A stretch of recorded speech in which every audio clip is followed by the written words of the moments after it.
in the year of our Lord 2021. This will be a very short update today.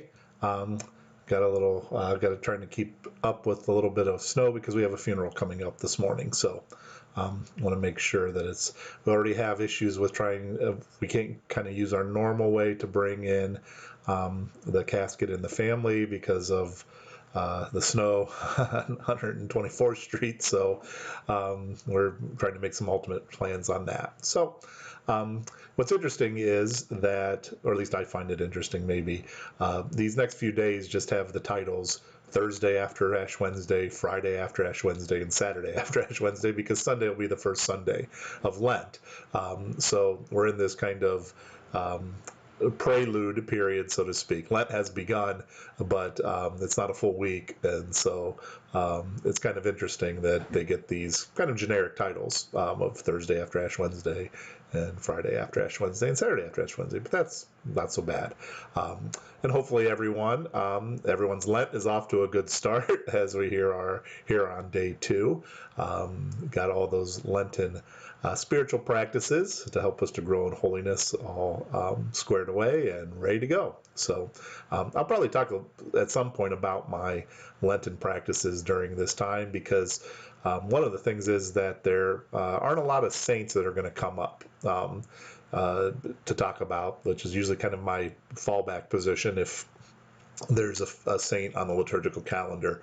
I like to talk about them, but because of Lent being the season, so really kind of during the months of probably March, especially March, when you know you're going to be in Lent, the church doesn't put too many feast days or memorials in there. But there will be a couple big ones coming up in March that we'll be able to talk about. But as Lent gets off to a roaring start, one of the things that I found interesting this morning for our readings for this Thursday after Ash Wednesday, my homily was very, very short, but it was, I think what the church does is it sets up for us why we're doing the things we're going to do during Lent. We're encouraged yesterday on Ash Wednesday to do prayer, fasting, and almsgiving. Today gives us the why. It starts with Moses in the book of Deuteronomy telling the children of Israel that, he puts before them, "Today I have set before you life and prosperity, death and doom. If you obey the commandments of the Lord your God, which I enjoin on you today, loving him and walking in his ways and keeping his commandments, statutes, and decrees, you will live and grow numerous, and the Lord your God will bless you in the land you are entering to occupy." And then he'll say later, "I have set before you life and death, the blessing and the curse. Choose life then, that you and your descendants may live by loving the Lord your God, heeding his voice, and holding fast to him." So we see that it's all kind of about this struggle of life and death, and not physical death, because we all experience that, but true death, spiritual death, separation from God for all eternity. So the stakes are pretty high. That's for sure. And then in the gospel, there's a very short passage from Luke's gospel, but Jesus tells us how it is that we're called to choose life, as Moses would say, or how we embrace kind of that choice of life. And he says, "If anyone wishes to come after me, he must deny himself and take up his cross daily and follow me. Whoever wishes to save his life will lose it, but whoever loses his life for my sake will save it."